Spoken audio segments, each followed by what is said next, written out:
Brian Little. Japan.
Brian Little. Japan.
Ryan Little. Japan.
Ryan Little. Japan.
No!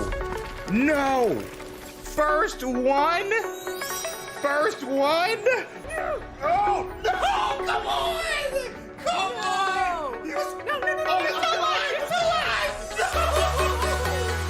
Oh, God! Come here. Eat. Get rid of it!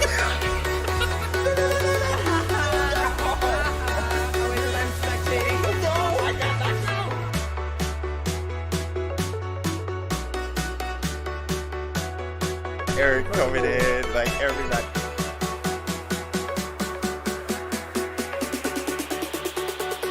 Light him up. Jack it up. Oh my God! Oh my God! Right there. Shiny! Shiny! Shiny! Shiny! Shiny! Shiny! We have to get Merlin. We have to get Merlin.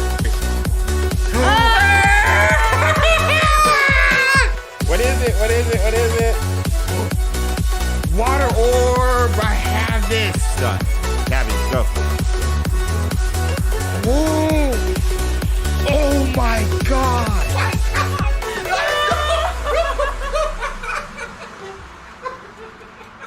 You know what the stakes are for this. What? I see for the count. Our marriage. With the mic, I like it. Whoa, Oblong, member for 5 months of the Patronus Squad with the flag, black flag. Let's go. What's up, Nagra? We got checks from Sydney as well. Let's go. Happy Wizarding Wednesday, says Dara. Happy all Wizarding Wednesday. This is a holiday. This is a time where we come together every Wednesday. Wait, I didn't do my intro. Yo, it's your boy James. Oh, we expect to go. You guys, the latest and greatest. The Hogwarts Legacy content. And today, we are back for another Wizarding Wednesday live stream where we come together every Wednesday alive with you guys, our Wizarding World community, Hogwarts Legacy community, Magic Awakening community, Wizards Unite community, Quidditch Champions community, and just overall Harry Potter community. And talk all things Wizarding World for a couple of hours or so. But it's our weekly live streams, and it's always a good time. Beware, though. I have to put a warning. And everybody in chat can attest to this. When you're navigating chat in the stream, beware of rabbit holes. Beware of rabbit holes. Cubs with the mic checks. Hope everyone's having a good day. Larry, hope you are too, with the house appropriate heart colors in the chat. Witch and Mimi. I love the name. That's good. Nerdy Black Gamer with the chickadee checks. And Rita celebrating wait, 18 months? 18 months of Patronus Squad. Rita, OG. Happy WW to all my friendos. Happy Wizarding Wednesday from Sarah, celebrating 7 months of Patronus Squad. We also got Nerdy Black Gamer celebrating 18 months of Patronus Squad. Time for my favorite part of Wednesday. Black, yo, I need a rabbit holes emoji now. I need to make one. Do we have a rabbit equivalent in the wizarding world of Fantastic Beasts? I don't know. But think of something. Thestral holes, I don't know. Hey everyone, happy Wizarding Wednesday. Metatron, thanks for the wishes. True that. Some rabbit holes are easy to follow. That is true.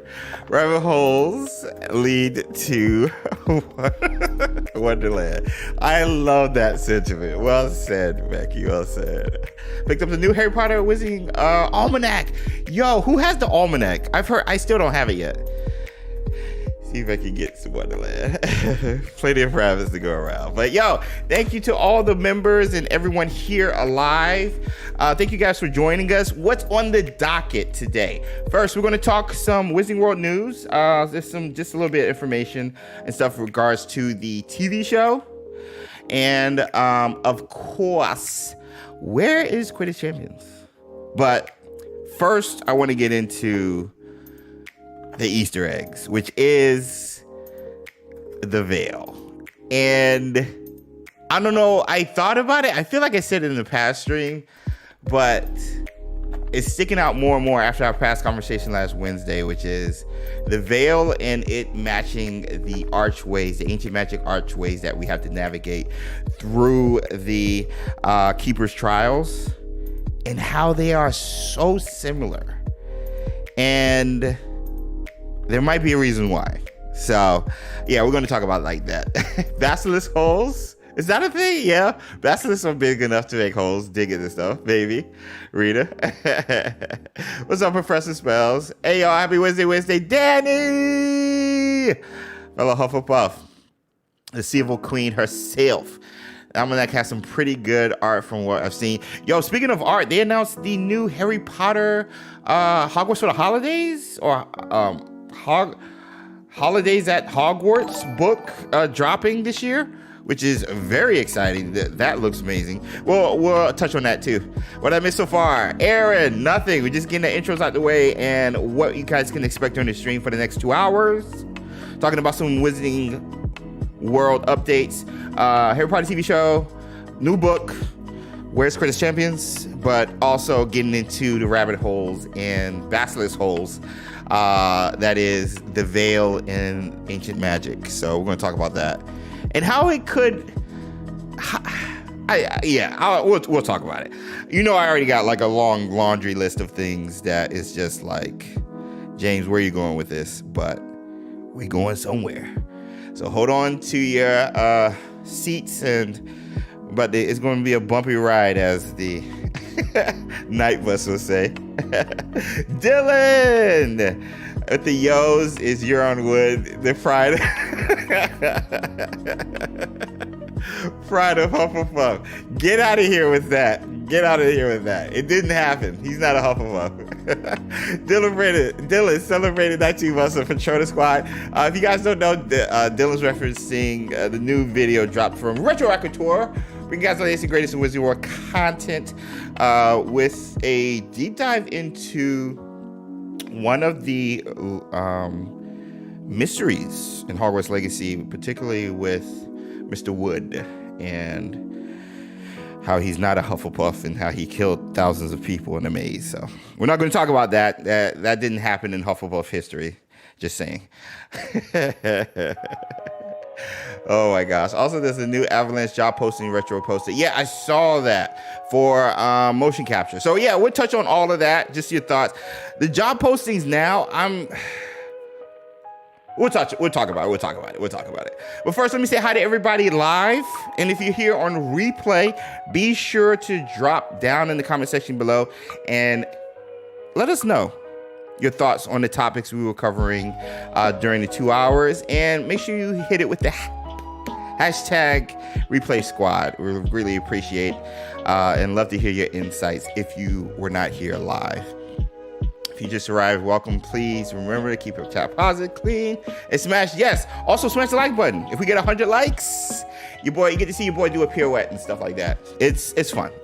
Or you get to see me draw something right quick, which is going to be hard to do on Paint, Microsoft Paint or whatever, but I can do it. I did it twice on the past live stream on Twitch. So Pilot Joseph with the yos, let's go. What is good? Ooh, let me see. Good afternoon from Dark Phoenix and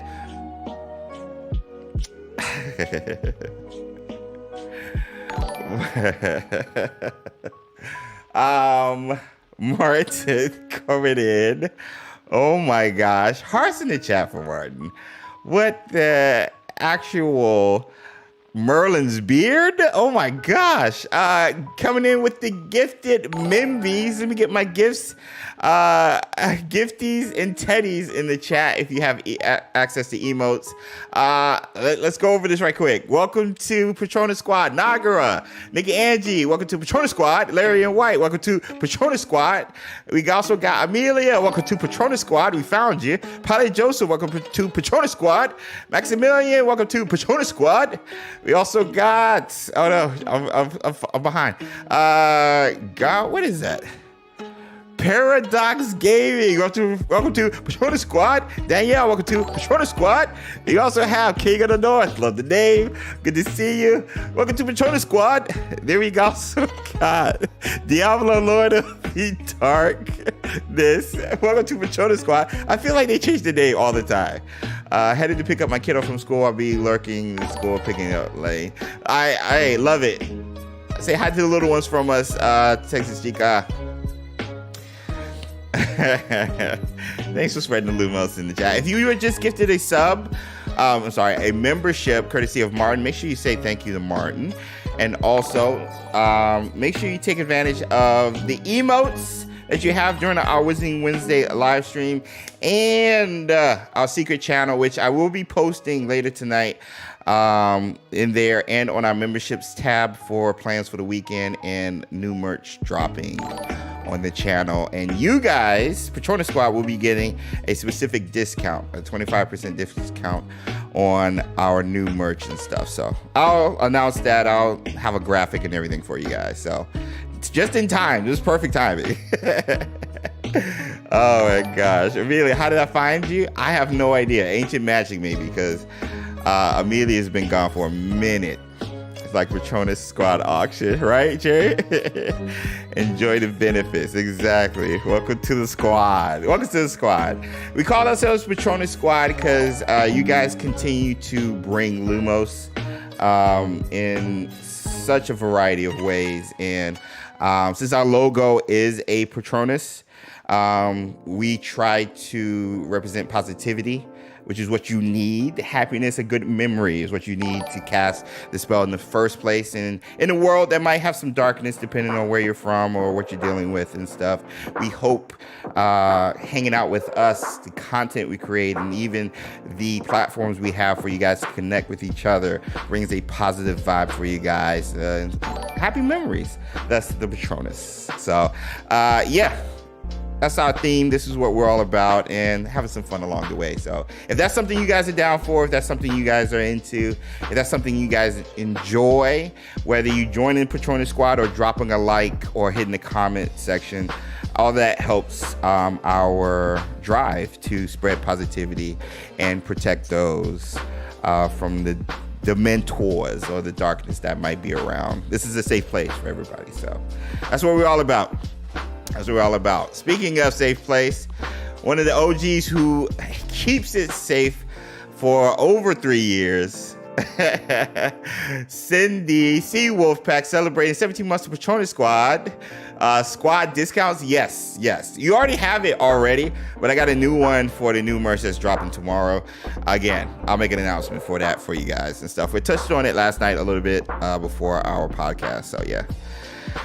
Yeah. Also, we got some new emotes, and I changed the badges for Patronus Squad to match the ones we have on Twitch. It is literally a stag, which is known for the Patronus, and also on our logo. So it's a stag badge for you guys. Let's go. Final Fantasy 7 t-shirts, yes, that is implemented as well. Sapphire backing. Also, everybody say welcome back, Sapphire. Spread the love. Exactly, Martin. Exactly. Spread the love. It doesn't even have to be through memberships. It could just be through joining the conversations, dropping a like, or participating in the comment sections below. Like, all of that helps spread the positivity and sharing your thoughts on this world that we all have come to know and love. So, yeah. All about that. All about that. So, yeah, you guys got some new badges. it's new for YouTube, but I implemented it like late last year on Twitch. So yeah.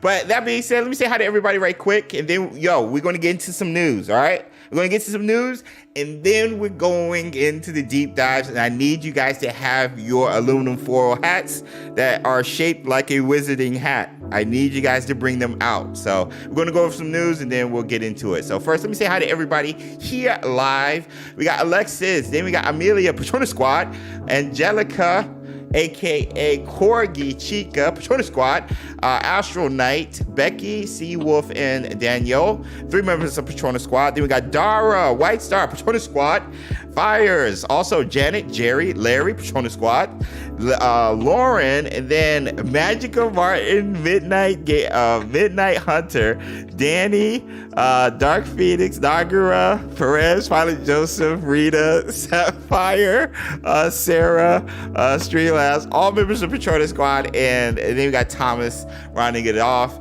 If I missed you, holla at me in the chats. Just say, James, hi, I'm here. So yeah. Hey guys, what's up, David? Good to see you. Sorry I'm late. A Witcher Wizard is never late, David. I never want to hear anybody apologizing for being late. A Witcher Wizard is never late. They arrive exactly when they mean to. Yes, that is a different IP, but it is true nonetheless to all witches and wizards. So I know it was my eyesight using a tiny phone screen with my focus yellow. Oh my gosh. James, it's just me. I missed. I see you. Patronus Squad. Also owned that. We also owned a Warner Brothers, says MPS Fandom. Oh, also owned by Warner Brothers. Gotcha. True. All right. Let me get this set up right quick. Let me bring up the news. Nothing too crazy, but we will touch on it. Hold on. Let me bring this up. I got a lot of tabs open. I want to go right into the deep dives, but we got the news section will be quick for you guys. We'll go over that, and if we'll let you guys dictate how long we will take on the news before we get into the deep dive stuff, if that makes sense. You guys already drive the streams most of the time anyway, so I mean, you know what it is. We're live. And then was legacy post. Boom. Let's go here. Bring that up. Okay. So I want to bring that up, and then this one up too. Boom. Let's do. Okay, cool.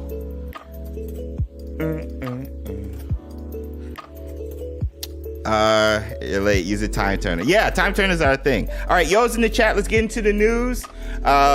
Again, quickly, we'll talk about this stuff, and then we'll get into the deep dives. Are you getting GTA 6 when it comes out? Thomas, yes. If it's on the PS5. Thomas, because there's rumors it might be on the PS5 Pro. And maybe not the PS5. I think they'll cut their legs off if it's not on the PS5 and they're only on the PS5 Pro. So yes, I do plan on getting it though. Yeah, make sure you guys drop a like. Thanks for the yo's. Let's get into latest and greatest. I think that's a good drop, right? It's a good drop. Latest and greatest. Let me see. And then question. Yeah, then we do question of the day. All right. See you guys on the other side with the latest and greatest. Over. I'd expect to go bring you guys the latest and greatest. Latest and greatest. Latest and greatest. The latest and greatest. Latest and greatest. Ryan Little. Time.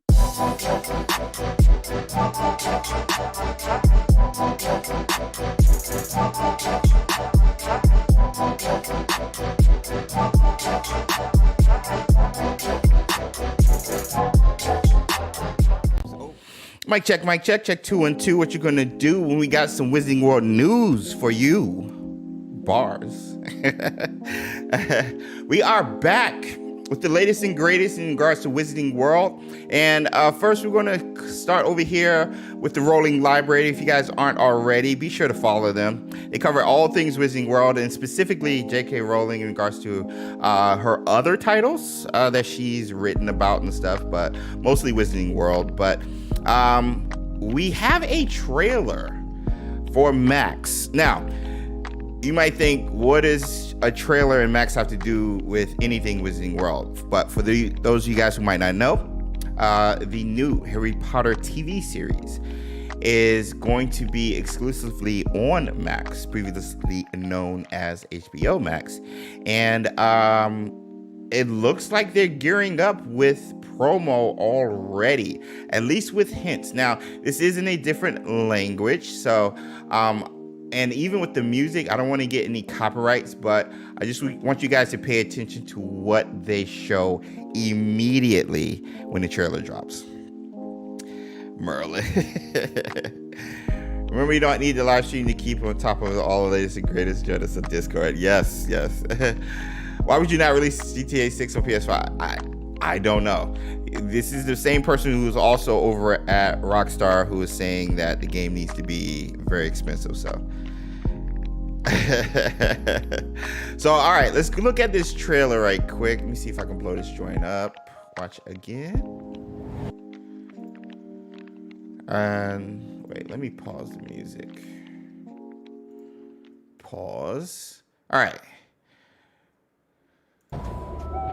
Un día, decidimos juntar en un mismo lugar a todos los que aman Harry. Immediately. Now this commercial or trailer or ad, whatever you want to call it, is all about Max. Again, this is Warner Brothers streaming service. Again, previously known as HBO Max, now Max. And a way to hype up their streaming service is to feature Harry Potter, which doesn't come out for another 2 years, 2026. But you got Hedwig Decidimos juntar en un mismo lugar a flying onto a supposedly Gryffindor student. todos los que aman Harry Potter. And then you got a lot of people running through. You got another character wearing Wizarding World clothes. This looks like Hagrid right here. But it's not just Harry Potter. You got other fandoms represented in here. You got The Last of Us represented there. And again, all of these shows are on Max. I don't know what this show is. Barbie? Yeah, Barbie. That's right, Barbie. Which you can watch on Max. Streams up there because it's not just TV shows. You got Aquaman, so you got Batman. Penguin has his own show coming out from the Batman. And so again, a lot of properties that belong to Warner Brothers showcase as fans getting ready to watch it and celebrate their fandom and excitement for it. And they're all rushing to the TV screen, which I think is a great idea. Es en sus pantallas y tiene espacio para todos. Llegó Max y está lleno de historias que tienen mucho más que ver contigo. Max, mucho más que ver. All right. So this is the first time we've seen, honestly, anything outside of the announcement that is promoting the TV series for the new Harry Potter show. Again, is going to exclusively be on HBO or Max. I think we even saw a Dobby. So, a lot of Gryffindors. Where's the Hufflepuffs at? There's a Slytherin right there. Where's the Hufflepuffs at? Wait. Where's the Hufflepuffs at? That looks like a Dobby with the ears. There's a Snape right there. Gryffindor. Oh, hey, there's a Hufflepuff. There we go. We're here. Yeah, there's a Snape right there. Hedwig. Ooh, Mad Eye right there. Let's go. And we got a Hufflepuff in the back. Ooh, Dumbledore. Dumbledore's in here too. Oh my gosh. Yo, HBO, Max, WB. Hit a brother up. I would love to run in there. Get some black people in that joint. Let's go. Come on. Hit me up. I don't see any Ravenclaws though. Did I see Slytherin? I feel like I saw a green shirt somewhere. Another Hufflepuff. Yeah, another Hufflepuff right here. Where the Ravenclaws at? Where y'all at? I can't wait to watch the show since ever. Me too. Dumbledore getting his stuff.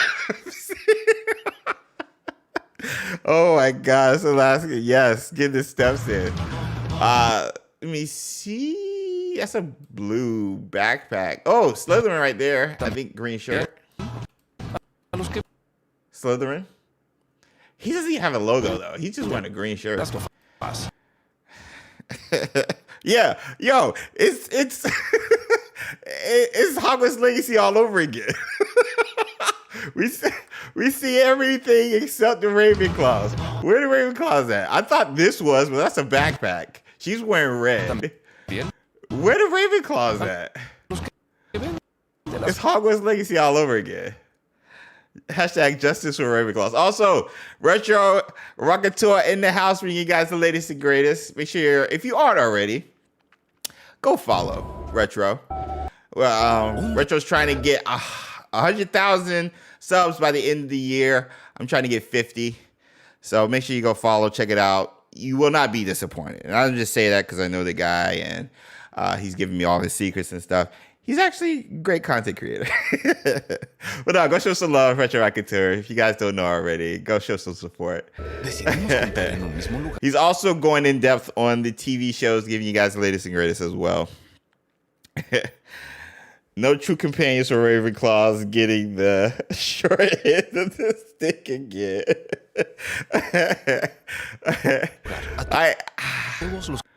Maybe they didn't want to do... That is Dobby. Okay. Wait. She's wearing blue. Wait. She's wearing blue. I'm saying that's Ravenclaw. She's wearing blue. That's Ravenclaw. They better give her a better companion next time, says Nagara. Hearts in the chat for all my Ravenclaws. Oh my gosh.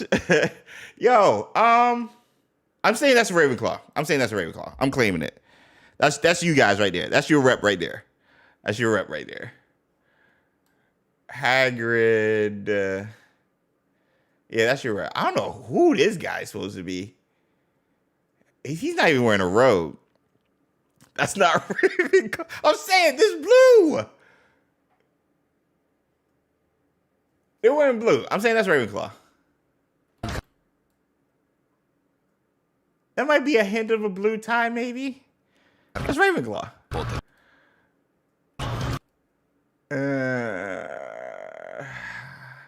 Now I'm looking for Ravenclaws, whatever.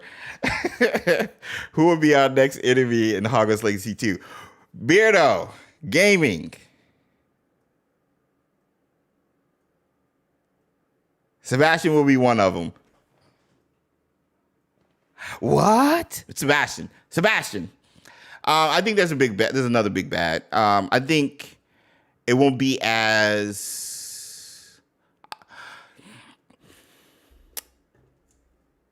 You about to send me down a rabbit hole. I think, narratively speaking, and seeing how the story could progress based off of what they've started in the first game, I think somebody from the Ministry makes sense as a villain. I think somebody from the Ministry makes sense.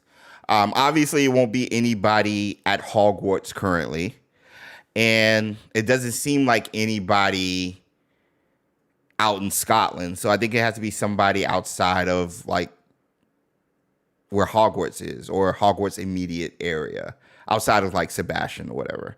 I think it has to be somebody outside of the because we're considered the hero of Hogwarts. Everybody knows that we stopped Ranrock. So outside of another goblin, which I don't want to happen, I think it's going to be a dark. I think it's going to be a witch or wizard. It would be cool if it was a witch. I would love to see an evil witch on the level of a Bellatrix, maybe not the exact same. I would love to see an evil witch. We had that with Isadora, but we didn't see it, per se. We just witnessed it. We didn't experience it. So it would be cool to experience another witch or wizard. And I think the progression would be from the Ministry. I don't know. It could be somebody out of left field who's studying ancient magic and is harvesting it and, doing something. It could be. Basically, the next Quirrell. Yeah.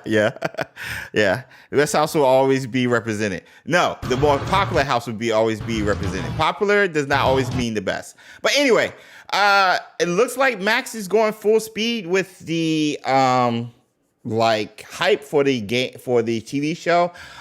There's been reports about JK and the head of content over on Max talking, and they're actually narrowing down the screenwriters or the showrunners positions for the show. I think they're down to 3 right now.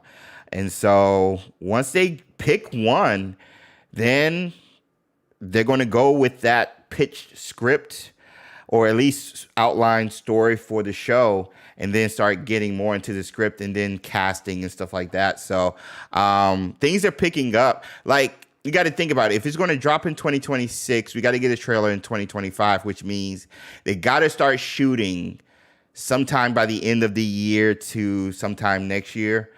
They got to start shooting before the end of the year, I think. Now, it depends on when it comes out in 2026. If they're going to take their time, maybe focus on finding locations, and then working on set building. I assume they're going to do a lot of practical effects, which was the magic from the first one, it being very practical, the kids actually walking through the school and everything and not really a green screen. So if they're going to go with that, then I think you got to work on locations and finding spots to shoot outside of casting this whole new generation of Harry Potter actors who's going to represent these characters for the next generation. So a lot is moving, but the showrunner is the most important person because they're the head writer. They're the ones that oversee and foresee where the story is going to go, how it's going to intertwine with each season and eventually start and end. So the showrunner position is very important. And so I'm excited to just see where they go and how they're going to bring the books to life. We saw aspects of that with the movie, but they're going to go real in depth with the show. So I'm excited about that. Clip that, send it to see. Rita, don't do that. Don't do that. You're choosing violence early, Rita. Professor Fig needs a replacement. His replacement could be an antagonist. Ooh, that would be nice. I would love that. I would love to have a teacher who turns on us. That was literally every that was literally almost every teacher for Harry. I would love to have that. I heard a theory that the Ministry would be after our character for everything that's happened. I can see it. Yeah, I actually did a video sometime like in November, sometime late last year. Pitching the idea that, how we make a decision at the end of Hogwarts Legacy, whether to keep ancient magic secret or reveal it to the wizarding world eventually. My pitch was to kind of mirror it in accordance to the Order of the Phoenix and how the Ministry kind of stepped in because Harry and people were saying that Voldemort is back. And the ministry is like, bro, like, be quiet. You don't know what you're talking about. But I can see that happening with us with ancient magic. Hey, ancient magic exists. It's all around us. We had an incident at Hogwarts, and the ministry is like, yo, be quiet. Like, we're studying ancient magic in the Department of Mysteries. We don't want people to know about it because then blah, blah, blah, whatever. So then they might label us as a problem, a cat who causes problems, a liar, undesirable number one, you know what I'm saying? Like, they could do that, and then you can get to morality with our character where we embrace us being a liar, thus the dark side, or try to clear our name, the light side, and go against the ministry. So either way, I think you're going against the ministry, but I think it would be a good play and a way to introduce a feature that we all want, which is the morality system, and add some gravitas to the story. Usually the middle, if it is a trilogy, usually the middle is very heavier when it comes to story-driven scenarios and stuff within a movie or a book or any medium that tells a story. So I think this one should be very heavy in regards to story, emotions, consequences, and what we as the character will have to go through based off of our actions in the first game. So yeah, I think that would be nice. 105 people here, which means 34 of you still need to click the like button. Yeah, smash the like button. Smash the like button. It helps the video, and you guys get to see your boy do a pirouette or draw something pretty cool. So yeah, that's the TV show. How many, by show of hands? Because I'm surprised how many people are not looking forward to this. So, you know what? I'm going to put a poll up. You know what? This is what we're going to do right now. I'm going to put a poll up. And I want you guys to be honest. Please. And the poll is going to be how many of you guys are excited about the TV show. All right. And I'll just do, are you excited about the TV show? Yes, no, maybe so. And I'll do that. Are you, because I keep hearing, even in the comment sections when just like mentioning the TV show, like cats are like, there's a big divide. I posted it on Instagram. There was like a couple of people like, bro, why? Why do we need it? So are you excited about the HP TV series? Because like I'm curious. I was like, you should do like a pros and cons video, like 5 good things and 5 bad things about the upcoming Harry Potter TV show or something. Let me see. Are you excited? Yes. I'll just do yes or no. I'm not going to give you guys a way out. I'll just do yes or no. No, I don't know. I'll just do I don't know. I'll let you guys. All right. I posted it. I want to hear your thoughts. In my opinion, we definitely need it, says Maximilian. I don't watch TVs or movies I haven't seen before. Well, you've read the books, right?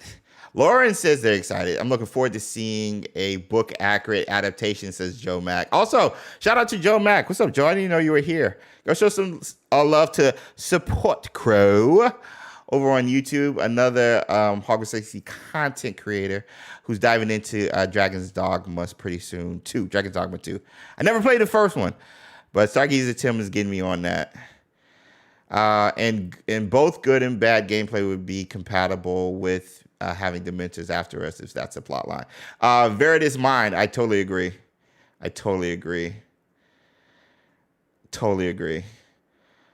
couldn't be more excited, says Amelia. Can only be excited for something I will likely be able to see. Wait, do you not think you're going to be able to see it, White Star? Because of the Max? Because I know Max has issues like streaming overseas. I never understood the do we need it argument. Like, what does we need have to do with it? Yeah, so I get that argument, honestly, because like if you look at, for example, what the decision making from higher ups is not trusted right now. I'm just going to be real. Decision makers from higher ups is not trusted right now. And so there's a divide between the consumer and the I guess, the cat who produces the content or the item that the consumer will consume. And so there's usually, the middle line is usually like the developer, the person who's hands-on that product, and maybe like a community manager if we're talking like gaming, stuff like that. But the overlords like a WB or Apple or whatever, you're like, okay, they're worried about their bottom line. For them to function as a business, they have to make money. So having a Harry Potter IP or a TV series makes sense to make money. You're trying to get more eyes on the product, which is Max streaming service. It makes sense.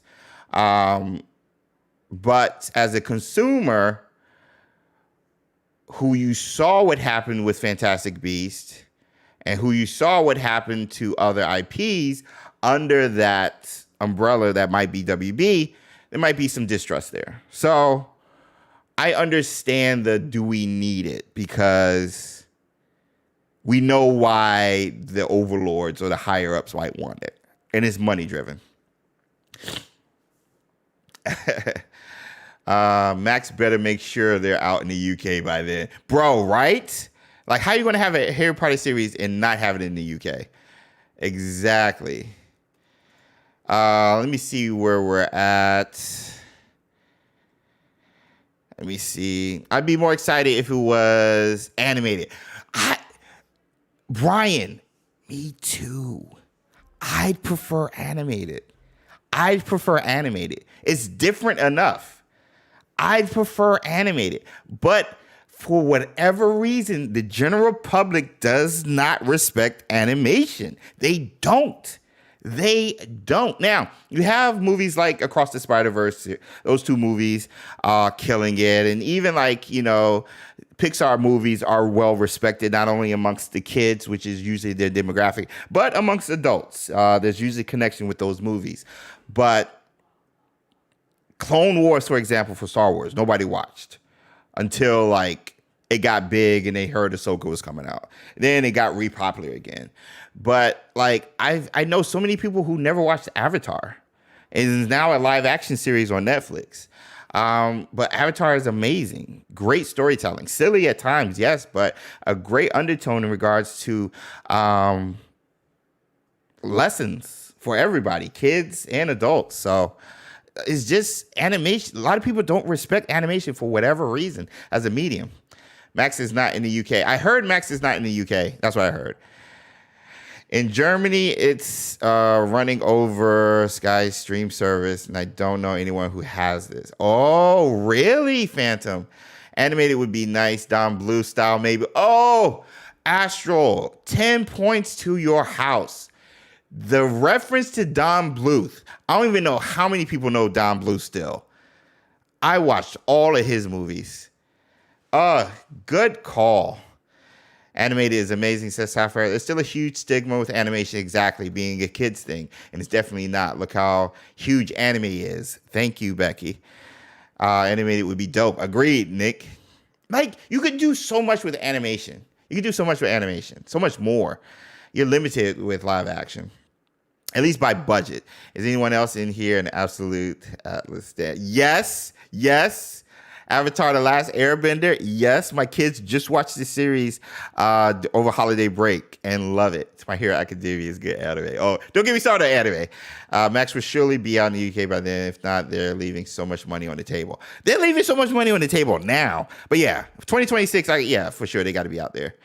Becky says, yeah, Lambert for time. Oh, we're about to go down that rabbit hole. All right, let me see what you guys are saying in regards to the poll. All right, let's see. We got over 60 votes. Whoa, that's high. 71% says yes. 2% says not excited. And 27%, says I don't know. Interesting. So we got a lot of people excited for the show, which is good to hear. We already got cats in our Discord like, let's do a watch party and all that stuff. So, Yeah, we still got like a couple of years. So if you guys are still part of the Fraternal Squad or hanging out in that Discord 2 years later, let's go. Let's do a watch party. Let's do a watch party. Hey, if we do a watch party there, then you don't have to worry about UK and all that other stuff. Like, you can just watch it in Discord with us. So we can do that. All right. Last but not least, just a quick announcement for you guys before we get into the weeds. That is theories. And next week, I'm doing a Hogwarts Legacy 2 live stream. And we're just going to talk all things Hogwarts Legacy 2 because I'm finishing up a video on that. I have a pitch series. You guys can look at the playlist on the channel below. On the channel page. Just scroll down below under our Hogwarts Legacy playlist. I got 2 videos in that pitch series so far, and the next one will be talking about the villain being mostly Sebastian, but also another person. And again, we've referenced it, somebody within the ministry. So we're going to be touching on that, and then we're going to get into locations and stuff we want to see in the sequel. So we're going to be talking all sequel stuff next week. So make sure you're here. Same bat time, same bat channel over here over XpectoGO for Wizarding Wednesday. And be on the lookout for the video. But this was just announced, I believe, today. Bloomsbury unveils Christmas at Hogwarts, a new Harry Potter book for Harry Potter fans.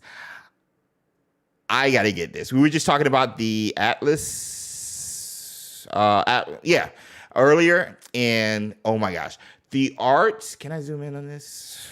Let me just do this.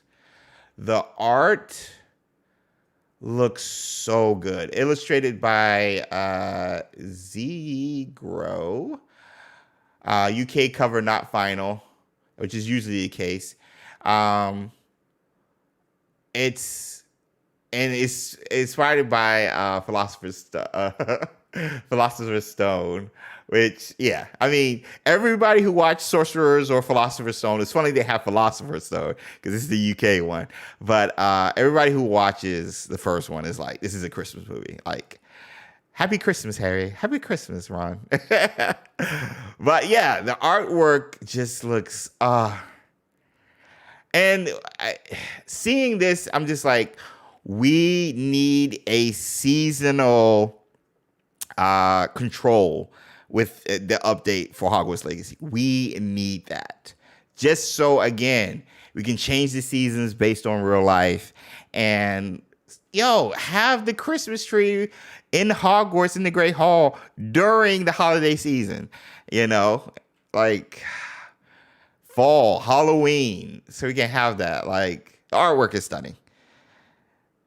Is the artist / illustrator. Okay, thank you. Thank you, Cindy. So yeah. But look at that, man. The lighting is a nice touch. A lot orange than I would expect, but it is like, it looks like sunrise instead of sunset. But I can't remember what side the sun rose and set based on the Great Hall. I got to go into the game and remember, but yeah, this one, look at Harry. Look at his hair. Look at his hair.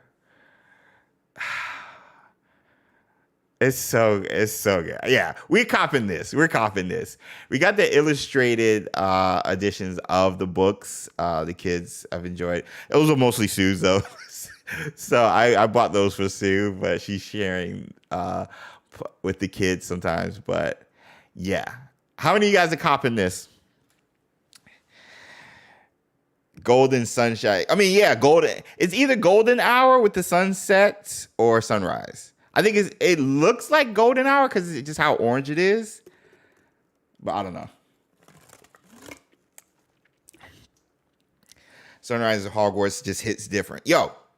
Any other weather at Hogwarts just hits different, bro. Like, it just does. It just does. And I mean, the books in particular, especially the movies, it's such a holiday staple now over the years. Like, when did the first movie come out? Like, it's just become such a holiday staple.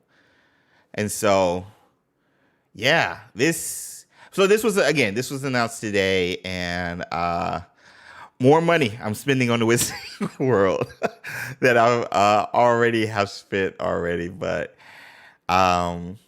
you just want to have everything, man, and it's such a good, heartwarming, charming, and innocent, especially at this time period, innocent IP.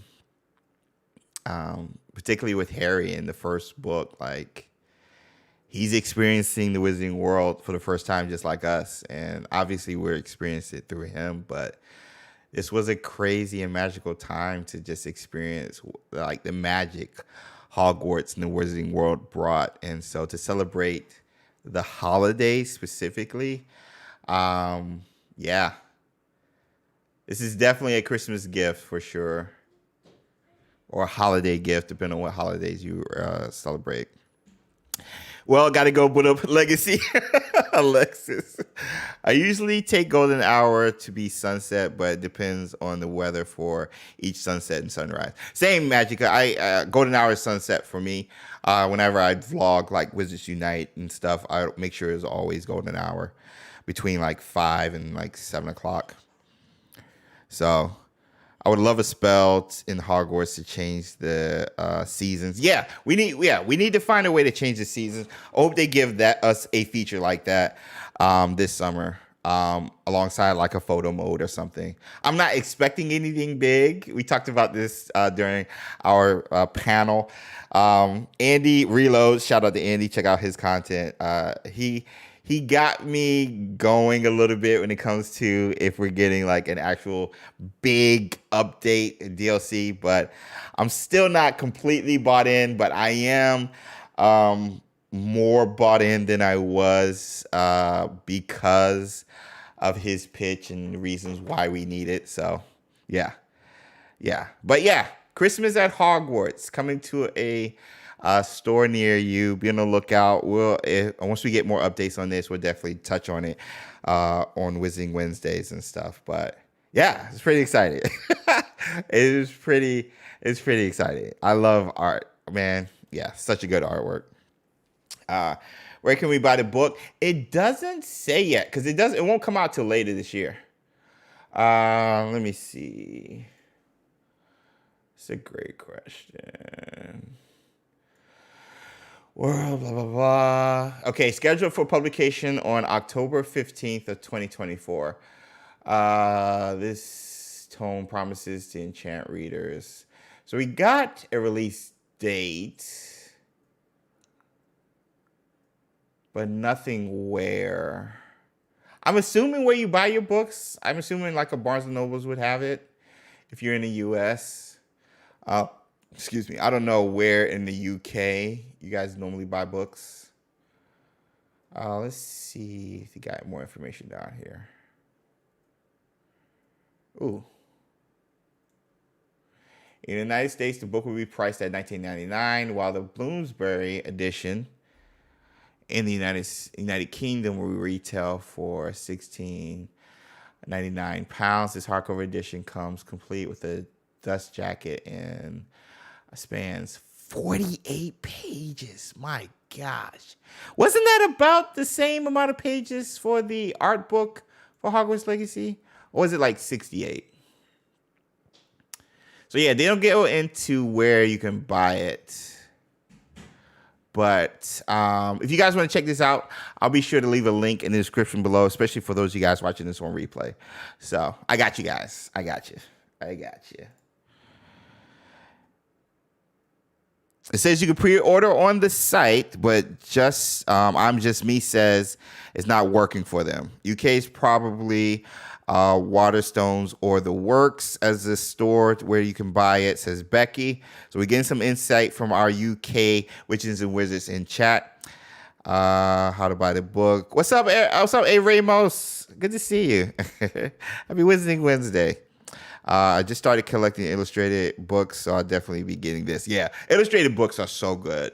They're so well done. So that being said, let's get some yo's in the chat if you guys are ready to go down the rabbit hole and see where we go. We're going to be talking about certain Easter eggs, specifically the veil, and where's my controller? How it connects to the ancient magic archways. So we're going to talk more about that. Almanac, yeah, the almanac that dropped last year. That thing is gorgeous. We didn't get it. But I do plan on getting it.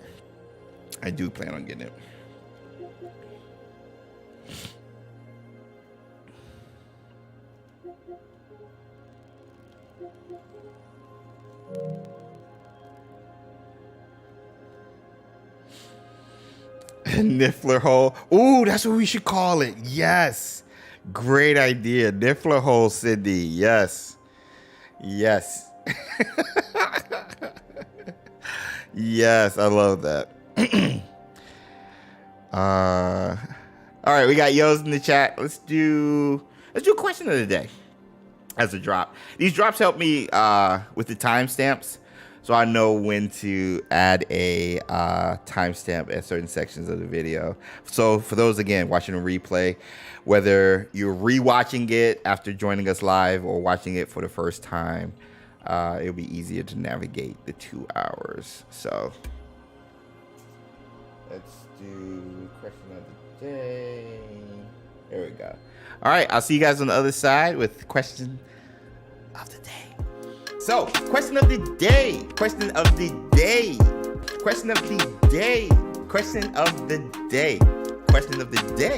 Ryan Little.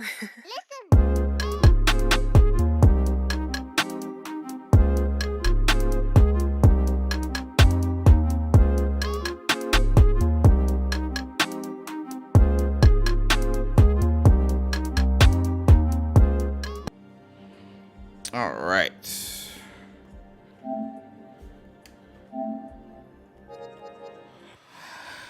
Oof. So, we're going to be talking about the ancient magic archways and how they're connected to the veil. So first, I just want to show you. I just want you guys to have a visual of what it looks like, okay? Just a visual. I don't know. Some of you guys have not played the game in a long time. I could take some screenshots or whatever, but I'm like, you know what? There's aspects of just the sound and even how the mechanic works that might be lost just with the image. And so we're going to start there. I think I have to do this one. What day is it? Question of the day, what day is it? Okay. So we're under the restricted section right now, all right? Restricted section in the library. And this was one of the first trials, I believe. Okay? Now, some of you guys might remember this. If you don't, we went under the restricted section with Sebastian. Peeves caught us and was like, yo, I'm going to tell. And Sebastian went to go handle Peeves while we went on our journey following ancient magic and seeing where this path takes us, because there's something pointing us down here. Okay, some cool scenery, some cool things down here. I can do another stream. We just look at the restricted section. It has some cool books, but we're here for this. All right. Now, I didn't think anything of it. And again, I think I might have touched on it like a while back. I played this game so many times, I probably said something. But you cannot tell me this doesn't look like the veil right here. This does not look like the veil. I finished the quest about 9 times, all right? Okay, so you're like, James, what are you talking about? All right, I'll draw a comparison. Let's pause the game and let's switch over to what the veil looks like in Harry Potter. Now, we have some artwork on Pottermore or Wizarding World that kind of shows what it looks like, but I want to go with the movie first. So this is from the Department of Mysteries battle in the Order of the Phoenix. And there's a part in the book where it talks about Harry was like drawn to it and how he was so fixated on it. And you get that here. Now I'm going to have the audio low because I don't want to get in trouble with WB or anything. But just look at that. Look at that. All right, I'm going to pause that. And then we're going to go to the game. Oh, no, stop. Pause, Minnie. Okay. Look at that. Look at that. Look at that. Let me pan around a little bit. Look at that. Look at that. Look at that. Look at that. Okay? All right.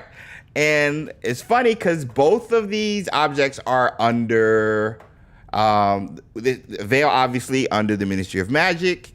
And of course, the archway here is under the school. Okay? So I'll leave that there, okay? Also, let me see if I can turn on captions. Oh, they don't have captions. I'll narrate for you. He's fixated, but Harry says he hears whispers or he hears voices on the other side. And again, he's drawn to it. But he and Luna are the only ones who hear it. Not Hermione, Ron, Ginny, neither of them. Neville, I think Neville's there too. They are the only ones that hear it. Now, I'm not saying, let me just get this out of the way. I'm not saying Luna and Harry control ancient magic. I'm not saying that at all. I'm just saying there's whispers, they're hearing something. And if you look at the archway, because they do it, there's nothing on the other side at all. Just like this right here. There's nothing on the other side until we kick in some ancient magic. So let's get closer. So we're starting to see ancient magic kick in. Now listen. You also hear whispers here as well.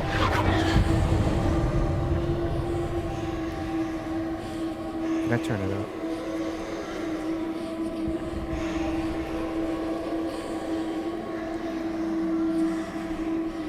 So you hear whispers right here. Just like Harry and Luna did at the Veil. Yeah, we've seen a lot of people die. But we don't see anything in the Veil. Like if you go, I'm not saying this is the Veil, but we don't see anything here. It's just an archway. I can go through it, nothing happens. Not until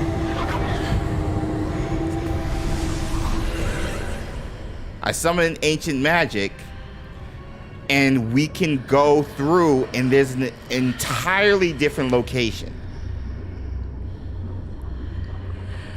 And what's so crazy is the red you see around normally is indicated by how much damage you've taken in game. So pain, hurting, all this other stuff. But we got red indicators around, might just be something there. And the whispers remain. Exactly. Now, going back to the Veil. Again, they talk about they hearing whispers and stuff. Ooh, I might have this in the background just to coincide with it. If you read, where is it? Okay. On Harry Potter Wiki, they talk about, they pull an excerpt from the book. And they say that Harry had the strangest feeling that there was someone standing right behind the veil on the other side of the archway, gripping his wand very tightly.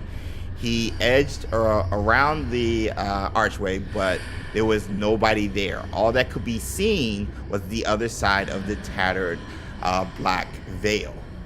That's the first encounter with the veil. And they even talk about it more here, or in Pottermore. Let me see. This being death. So the veil is supposed to be a gateway between life and death. That's how they put it. Let me see. Blah, blah, blah. Resurrection Stone. Okay, so Harry Potter and Deathly Hallows, but also look at the ancient stone archway that stands in the middle of the Death Chamber. This is also where the veil is. The veil is in the middle of the Death Chamber. And with its veil, through which Sirius Black famously fell, never to return, it is a portal from which the whispers of the dead can be heard.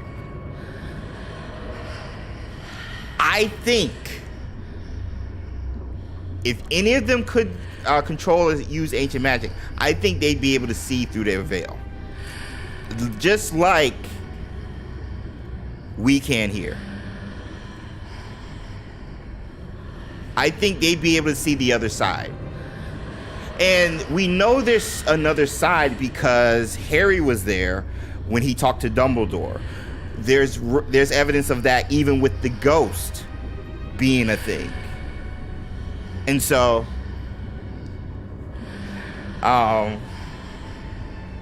we go back. I did get distracted. So I gotta catch up on chat because I've been talking a lot. So what do y'all think? What are your thoughts? Also, everybody say hi to Sue. Everybody say hi to Sue. I have thoughts. I have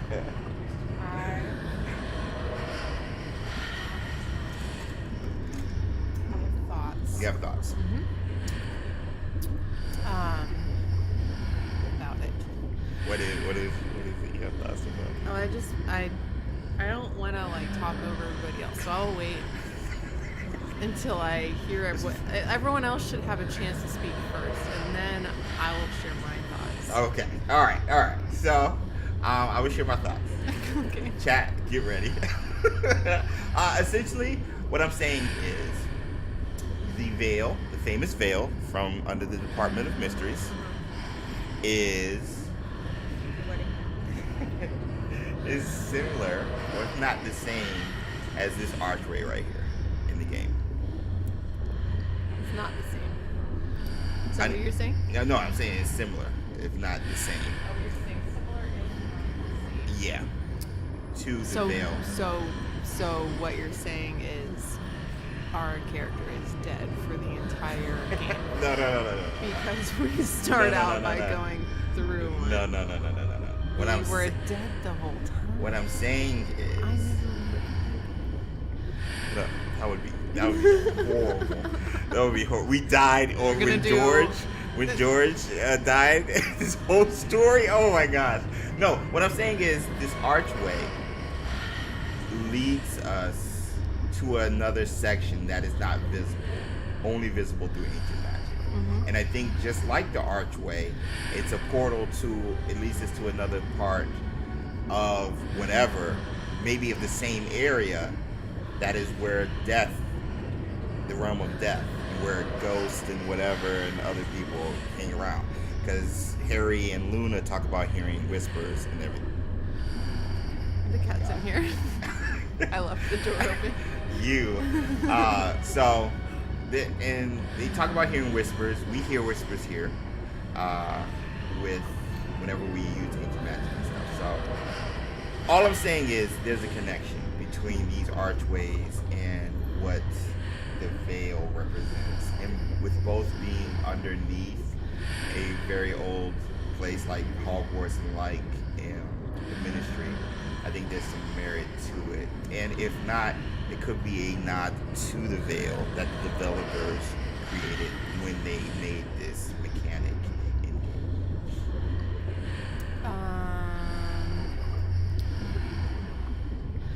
So you could use it as like a Wizarding World panic room. You have an archway in your house. So someone comes in your house, like, did you just go through the archway and then you're in, like, you're still in the house. Yeah, you're still in the house, yeah. Cause like, but it's like a different kind of the house. Because you know how we went through the archway at the very beginning of the game. And then like when we came through, Fig is like, yo, how did you get here? We were traveling throughout the underground, but just in another, dare I say, dimension or a plane that is on the same level as the one we're on in real life. So there's an ancient magic plane possibly, and the normal plane. Just like there's a death plane and the living plane. And so both coincide and cohabitate, but the trick is getting to the other side with both ones. So getting to the other side, you have to die with the death plane. Getting to the other side for ancient magic, you have to be able to hear, utilize, and even control ancient magic to get to the ancient magic plane that was set up underneath the Hogwarts by the Keepers. What do you think? Thoughts? What does chat think? People are talking about how Sirius didn't die. Spoilers, I guess, because of the veil. Right. He got hit by AK and then fell through the veil, and then No. but no one would let anyone chase him through. Like he was just gone. They said it was a red. He got hit by a curse. It wasn't green. It was green in the movies, but in the books he got hit by a red curse. I watched 3 videos on it today. He got hit by a curse. Belichick Okay, hit him. people are saying they can't hear it. Oh, sorry.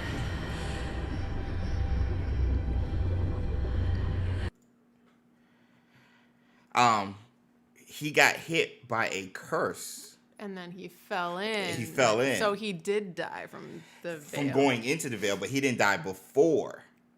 That's all I'm saying. You know what? That's right, because the book always goes harder. Yeah. You know what I yeah, mean? Yeah. Like, it makes it so much worse that if someone had just caught him, he would have been fine. He would have been fine, exactly, because it was. I have a godfather still. I have a home to go to in the Exactly. summers that's not on Privet They Drive. changed that in the movies. It was a red spell that hit Sirius, not a green one. So everybody remembers the green That because of the makes movie. it so much worse Yeah. that he could have made it. Yeah. So anyway, If Snape had been a better tutor, none of this would have happened. so continuing with the veil, I think there's so many portals to different locations. Similar, I guess, to like a port key, possibly, that these archways could be something that A, Avalanche Software could explore, but B, capitalize on based off of what is already established with the little we know about the veil. So sometimes the veil takes you to the same room, but it looks different. Right? In some of the trials, you go through like a shimmering thing. Yeah. And it's like you can see it, you can see around it, and then when you go through it, it's the same as what you already saw, but it's different. But then other times, it seems to be like a portal to a totally different place. And it just seems kind of random. Yeah. So, what's the difference between those types? Between those types? Because one of them is a location displacement. Right. And one of them is you're in the same, like, latitude and longitude, but it's a different version of it. Right. You get, like, the box you see, like, in real life is over here when you go through the archway. Yeah. The difference is the creator of the archway. So, which leads to a perfect transition. Thank you, Sue. So the difference is the creator of the archway, because we see those archways through the Keeper's trials. So that's why they vary based off of the trial we're using or going through. Okay? Now, the Carlin brothers did a theory 2 or 3 years ago about the veil, pensive, and Veil Pensive and Mirror of Erised being connected to the Hollows, which is the Elder Wand, the Resurrection Stone, and of course the Invisibility Cloak. All made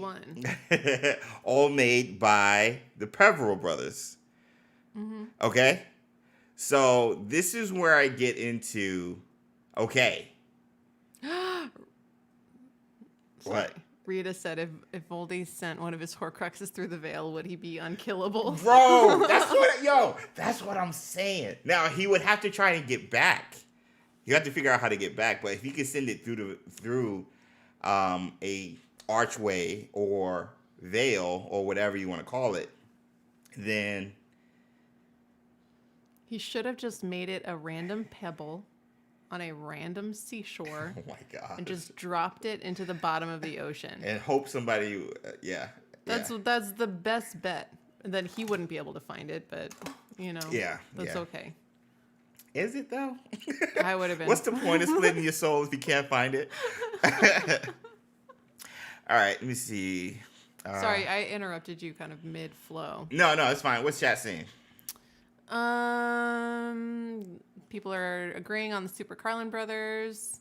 They're speculating that the veil could destroy the soul in the Horcrux. Mm-hmm. Could the veil be an active trial archway left centuries later? People are saying maybe it's just something that's left and maybe the ministry was built around the veil. Yeah. So they talk about that, how the ministry was literally built around the veil, just like Hogwarts was built around the Pensive and such. So, and even the Mirror of Erised. So those three items, Pensive, Mirror of Erised, and even the veil, they say there are precursors to the Hollows. With the veil being the Resurrection Stone, precursor to the Resurrection Stone. The Mirror of Erised being a precursor to the Elder Wand, because the Elder Wand, you can get whatever your heart's desires with the wand, and even the Invisibility Cloak being the precursor to the Pensive. I don't know if I buy into the Pensive, specifically the Hogwarts Pensive, because the Peveril brothers lived in Godric's Hollow, which means Godric Gryffindor was around before, the Peveril brothers. And if what's his name? I forgot which one created the Pensive that was there before Hogwarts, how could that be? So I don't know if I completely buy into the theory, but I am utilizing that theory to capitalize on what I'm thinking when it comes to the archways in Hogwarts Legacy. They were created by somebody, just like the veil possibly, and the other three items were created by because they just considered the Peveril brothers as powerful wizards. Right. And you said it was the veil, the Pensive, and what else? The Mirror of Erised. Being the precursor to the Erised being the precursor to the Elder Wand. I don't know. I feel like there's a lot of magical artifacts, mysterious artifacts that you could. They're it's just we kind of picked a few, but there's a lot of magical items that are mentioned in the books. Yeah, that you could just kind of pick them at random. There's just a ton to choose from. So why those three? Well, those are the ones that eventually Harry comes into contact with. And Harry is the one that is drawn to all three of them. Because he's the main character. Because the same person wrote all of the books. So no. It's a literary construct. Harry is related to them also. So Harry being drawn to them. Heck, you can even throw in ancient magic. Language. I'm sorry. I said HECK. I apologize. But I'm saying Harry could even be drawn to them because his mother used ancient magic. And they could have been formed from ancient magic or whatever type of magic as well. I think ancient magic could explain the creation of these objects. Straight up. I think ancient magic, because ancient magic doesn't necessarily mean a certain type of magic. Ancient magic is just old magic. And we knew... No. Well, no. I think Boo. magic back then was more powerful than what it is now. I think. Because we had an access to it. Because they even talk about in Britain how they went to start using wands. Mm-hmm. And so early on, they weren't using wands. It was wandless magic. That was the purest form of utilizing and conjuring the magic, which is why in Ouagadougou, they still do wandless magic. But are you doing ancient magic in Ouagadougou? I don't think ancient magic and wandless magic are the same thing. I think magic overall, in its purest form, just like love is the most powerful magic, there's levels to magic. Right. And I think ancient magic is that highest level. It's still magic. It's still all around us, which is why we can sense it and possibly utilize it. It's like we're a vessel conjuring the ancient magic that is already around us. It's just not everybody can conjure it. Because they even talk about Dumbledore on the Pottermore possibly even understanding and utilizing it to a certain degree. Mm-hmm. So that's why I think ancient magic is something that is in its purest form more powerful. I agree with you, but I also think just like there's a lot of muggles and then there's a small subset of people who are able to do magic. Mm-hmm. I think there's also an extremely small subset of people who are able to do anything on purpose with ancient magic. Agreed. It's extremely rare. Agreed. So if ancient magic is like just old magic, okay, well then there were like 5 people who could do it. Yeah.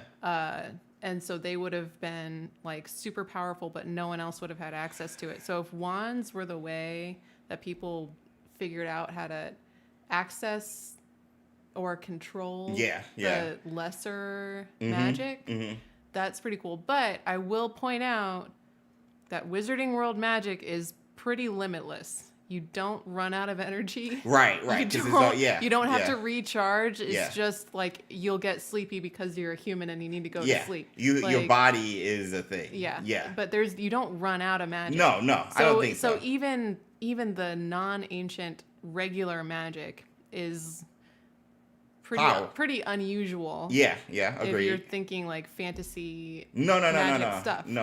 I can see I mean, where it's like the Force, I guess. Right. So you're just using your wand to direct the magic. Exactly. That's why I said it's like all around us. It's always like something we're tapping into. I don't know. Like, I do not really read the extra non-book stuff. So what's the canon explanation for how the magic works? It's just an innate ability that you have? Right. Or from what I understand. Is it about you, or is it about your ability to tap into something? There's a specific humanoid or who can tap into the magic. And some animals. And some who have ancient magic on their skin. And some beings. Yeah. And some creatures. Yeah. And some beasts. Yeah. I want to know what's the technical answer. I don't know. I haven't even seen that. I'm just saying, like, you don't have, like, all right, I got to store up my power. I got to not use it because I know I have a big battle coming up. I need to save it all for one big blast of big magic power. So, like, you don't have that in Wizarding World. So you have ancient magic, which is kind of a thing that acts on its own, like a force of nature. Mm-hmm. And extremely few people in all of history who have been able to manipulate it on purpose. Mm-hmm. Then you have wand magic or even wandless magic at Ouagadougou. Also limitless. Right. But not as big. Right. As ancient magic. Right. You don't run out of the magic. Right. But it's not as large scale as ancient magic. And it's not as... Where's the size coming from when you explain the ancient magic? Why do you say large scale? Because it's like a force. Love, what size, how big is love? You know what I mean? Like it's a thing that exists unto itself. It is something I can access, but whether I access it or not, it's there. Uh-huh. But if I'm using my wand or what, I don't know how they do it or Right, whatever. right. But right. it's like I am manipulating something and making something else happen. Like it's like I'm creating this small change. Mm-hmm. And it applies only where I point it. But ancient magic is a force that applies in a blanket. It applies all over. I thought magic did as well. Well, I'm just saying when you're in a fight, you cast Stupefy and you hit the person you aimed at. Right. Like ancient magic is like, I think it applies in all directions all the time. So my argument is always, why is it that the old school cats seem to be more powerful than what we see in the 90s? History has selected them. Like they are the ones that were worth talking about, and so you're still talking about them. Right. That doesn't mean that everyone back then was as powerful as the founders. They weren't, because those were the founders. They're the four. For their kind, for there that were generation. Other witches and wizards and magic generation. users back then who did not found their own schools of magic So- in an ancient magic stronghold. So my question being that, though, we're finding, because you find those ancient relics and stuff, right? You have, they're selected, the founders, right? And then those selected after that, the Prevost brothers. And then those selected, maybe keepers or whatever and stuff like that. Not necessarily saying that they stand out. You're saying they stand out because they were the witch or wizard of their generation. They are.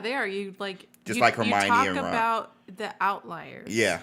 You don't talk about the normal people because they're normal. But you talk about the ones that aren't normal. So that makes not sense. normal That makes sense. for any time. That makes sense. My thing has always been, though, the artifacts. It's just the artifacts. Because, yes, Dumbledore made the Deluminator, and even Snape made different spells and stuff like that. But again, during this time, it seemed like the Renaissance era to a certain degree, based off of when you want to pinpoint. It seemed like cats was just going off. At least it seems like. Now, again, what cats were going off? Merlin. Which ones? I mean, you have Merlin coming from the founders, who was taught by him, and they say he was like one of the like greatest cats of that time. You know what I'm saying? Mm-hmm. And so, we're selective of who we talk about because of their journey and how powerful they were and their impact overall on the world. I'm saying these artifacts seem to be less and less powerful the further you go into the future, whereas you go into the past, these artifacts like the Resurrection Stone, like the Elder Wand, like a veil, like a pensive, all created during that back time. People did a Merlin check. I got you. I don't know. I'm just going off artifacts. So, Gabe said HP Theories has a video explaining it, but I don't remember the explanation. About what? I think about the artifacts, maybe. Or magic in general. Yeah. I don't know. I hear what you're saying. No, I think you are exactly right in regards to how we view history and who we talk about being the outliers and representation of said period and stuff. Hi, Sparky. And so it's easy to view that period with the founders as a powerful group of magic wielders, not only them but others, because of what they did. I was strictly talking about the artifacts, which is what we've been talking about. I think my problem is that this is a book series about one character. Mm-hmm. It has 7 his, books. Yeah, his perspective on it. The book series does not cover all things. Right. when you write books, you have to only mention the things that matter to the story that you're currently telling. That's why Pottermore was such a big deal. That's why Pottermore is a big deal. I have not explored Pottermore. So the things that are really heavily featured are the things that end up being a big deal to Harry. To Harry, right. While he goes through his journey. Right. So even the artifacts become extremely important. And that's more so to him than to anyone else. Anybody else. Well, Voldemort too, but right. So all of the connections and all of the things that take preeminence in our minds because of the books, it's because it mattered for Harry. Right. It's not like it's not a representative sample of the entire wizarding world. It's not like these are the artifacts. Right. Like there could be equally as powerful stuff in South America right now. Yeah. Right now. Yeah. But it wasn't relevant to Harry in the 90s. Because of his location and his proximity and the way the story was told through his perspective. Yeah. So that's why I have a hard time theorizing about this, because I'm like, we only know what was relevant to one 11-year-old boy's story. And again, that's why Pottermore was such a big deal and explores and expands upon that mythos because of those perspectives, which is why we have a Fantastic Beasts book that goes in depth on, which was only a reference, in the books, but we have an entire book about the Fantastic Beast and, the order and the ministry levels and all that stuff. So it was cool that J.K. was able to expound upon something that was very interesting, but only touched on through Harry's limited perspective in the books. And so whenever I start theorizing, you see I go directly to Pottermore because we get more insight into those things that we didn't have outside within the books, really. And so, yeah, I get your perspective. I'm coming from a perspective of we have answers, limited, but we have answers more than just Harry's perspective that we got in the books. So is there an article on why magic is weaker now than it ever was? Now I want to look that up. And did they answer why with Harry Potter's theory thing? Because I'm interested in that theory. Because I watch Harry Potter theory all the time. Yep, David, the Fantastic Beasts Handbook was first released in 2002. That is accurate. I'm sure. I don't have it memorized. I believe you. I was going to say, I believe you know how to use the Google Sphere. Let's just say magic. What do they say about magic? Crafting magic. No, that's doing crafts. The Ministry of Magic ministers, the magic begins. The history. No. I thought we had something. Oh, elf magic. Oh, domestic magic. That's cool. Why domestic magic should not be underestimated. Fun. Ministry of Magic classifications. That's what we were just talking about when it comes to the beast. You know what? Let's just Google History of Magic. Pottermore is the greater world building for those who like the deeper dive, while the 7 novels were a limited view of one wizard's story.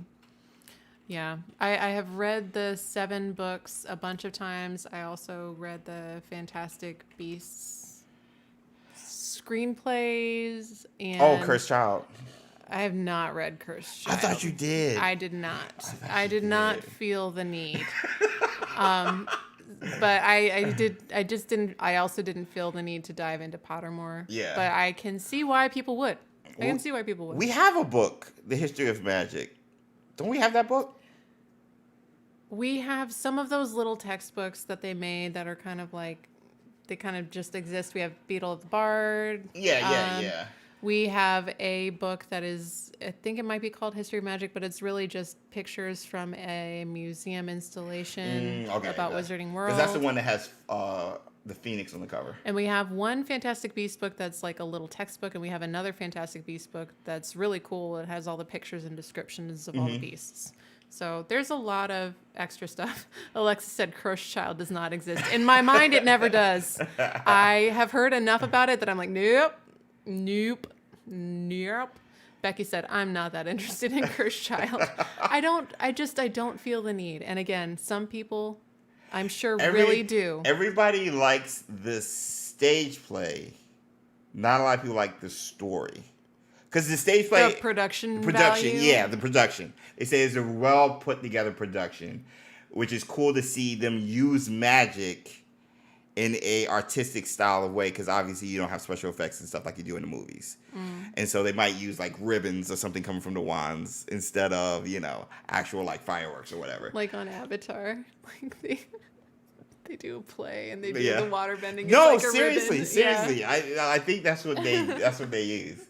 It was a core class. Oh, Hey, this is talking about Tim. the classes. This was one of the subjects. Larry White said abomination. I'm not sure why. Oh, maybe talking about cursed child. Yeah. A literal cursed child. Oh, they talk about the class. Denebula said it doesn't read well since it's a screenplay. That makes sense. That could be. Yeah. So David said that's the point. People like it if they watch it, but not if they read it. 'Cause it's a play. Yeah. Yeah, but just like the Fantastic Beasts screenplays are not a good read because Really? No. Because you read them and watched the movies. I read the first one and never watched the movie, and then I watched the second movie. No. Why should I watch the movie? I know what happens. You already know what happens. Yeah. My boy killed it though. Who's your boy? News Commander. The actor. What's the name of the actor who plays News Commander? What's his face? Yeah. Whatever. I don't know his name, but I know who you're talking about. You do know what I'm talking about. I like him. He's great. Let's see. Yeah, we went down a rabbit hole I was not expecting. And this is just the book talking about the history Eddie of magic. Eddie Redmayne. Redmayne. Thank you. Eddie Redmayne. Thank you, chat. But yeah. Getting back to the veil and just the connection to the my theory in regards to connection. No, this is what Wizarding Wednesday is, like going off the rails and like going into stuff. I think because even how it works, I think there's some merit to it. The arch, because even here, it works differently. Noah! Welcome, Jinx. Dang it. Welcome to Patronus Squad. Thank you so much for the support. Hey, Twim. Hey, everybody throw gifts and teddies in the chat and say welcome Noah to the Patronus Squad. So, yeah. So we get... Wait, did I open that? Yeah, it appears you did. I think it did. So, yeah. It's just cool that so you can see through it. Yeah. But if you go around it, it's not actually there. So this one works different. Yeah. What happens if you walk through it the other way? Nothing, probably, right? Yeah, you got to come through the same one way. Oh, it does work. What happened? Oh, these were off. Wait, hold on. Like, you can't go back through the other way? I can't back. Wait. What? What were off? This. The red and blues only so you can tell the difference. Yeah. Okay. That's what I was playing off of. Because if I go all the way up, it does disappear. Because these weren't lit. That's the difference. Those weren't lit, I think. Let me go back. Why are there little red flames everywhere? I know. Because that's the same indicator for when you get hurt. The little like red around letting you know. What goes on here? This is all in the restricted section. So it goes away. Okay. So it goes away. It resets. Okay.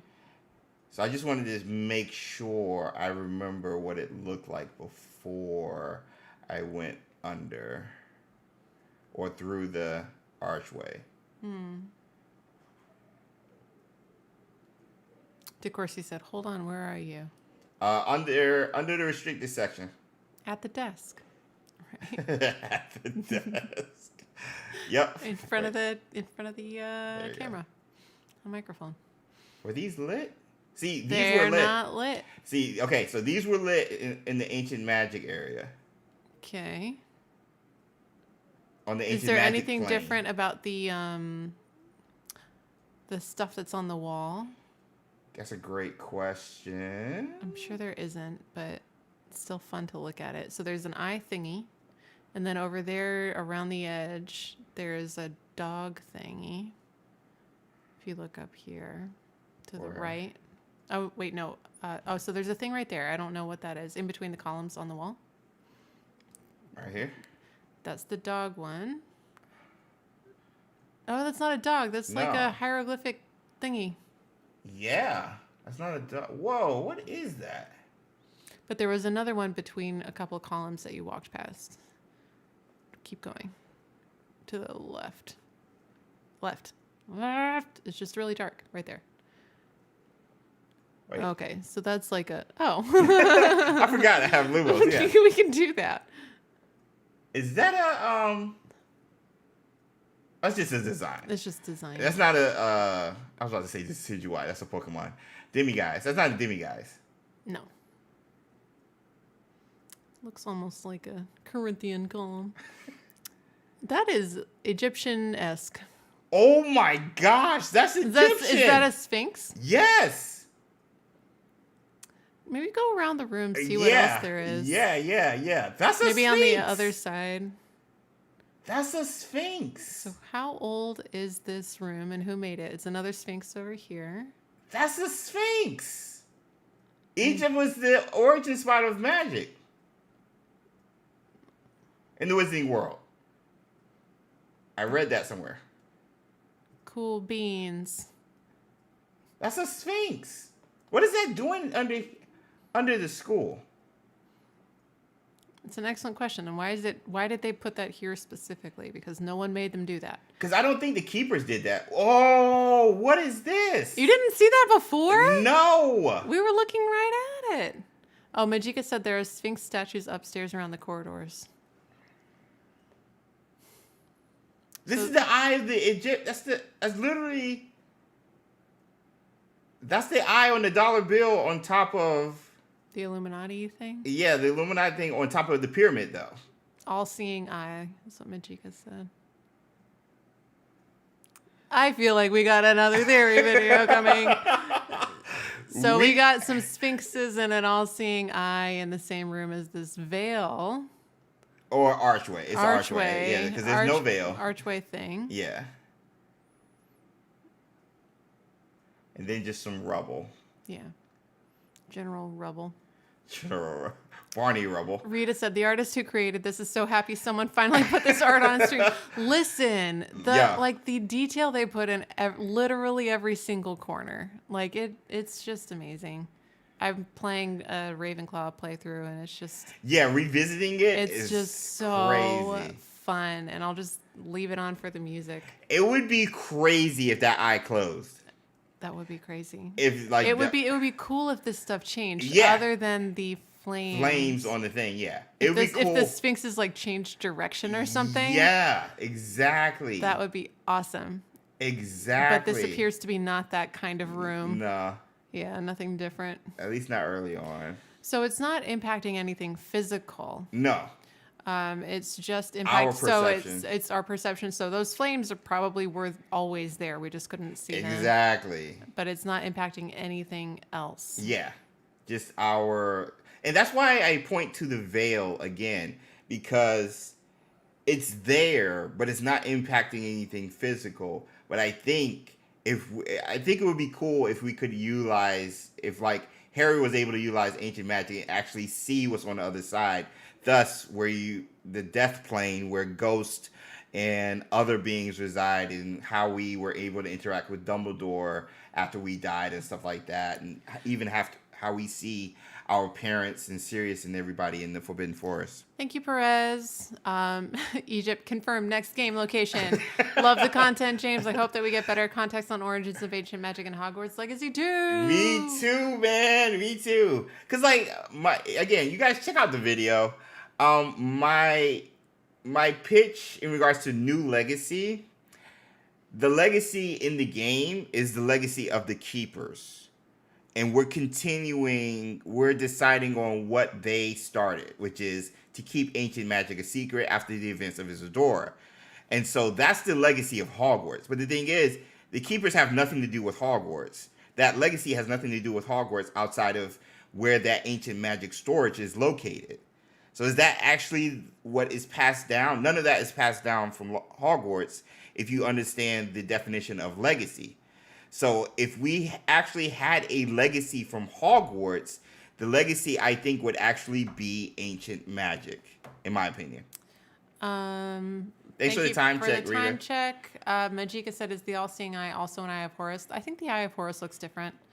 It's got like the thingy. Oh yeah, doesn't it have like a? Yeah, I think it looks different. Yeah. I don't know if they signify the same thing, but it looks different, I think. Beardo said, "Keepers are dead and we're alive. The archway and the veil are a connection between the living and the dead." I mean, portraits too. Even the portraits. Wait, no, not the portraits. No. Yeah. The portraits are something left behind. Those are the ghosts. Yeah, the ghosts. Yeah. The portraits, I don't know how those work. How do the portraits work? I don't know. Because they're obviously talking. What's his name? Is talking to Ariana. In what's Dumbledore's brother? Aberforth. Yeah. Yeah, it's like they can talk. They know and do things. Yo, they know something. The headmasters in the office can talk to you. Can talk and they remember things. Yeah. I don't know. They know something. There's a plane between the living and the dead, and there's like this little plane where you can interact with both. Like let's say, like King's Cross Station. Like King's Cross Station with Harry and Dumbledore. Because like, let's say they can only interact through mediums. So through a painting, as a ghost, maybe that's their form right there. Cafe Fungus said people imbue them with their personality before passing away, so they know everything that happened until they die. I thought something was passed on. Okay. So the portrait appears after they die. Yeah. So it's not necessarily them. It's like their essence that they left back, like sort of a memory. Even though it's weird, they're able to like have a conversation though. MPS said a picture can only do stuff on the point of how strong was the witch or wizard. I think it's also on Pottermore. I mean, same with ghosts. They can't really do anything either. They can do stuff. I'm saying they can't cast spells. Yeah. And stuff. You know what I'm saying? But they get to be ghosts. But they get to be ghosts and hang out. Pretty great trade-off. Yeah. Yeah. So, oh my gosh. We just posed more questions than I was expecting. And I love it. I love it. Oh my gosh.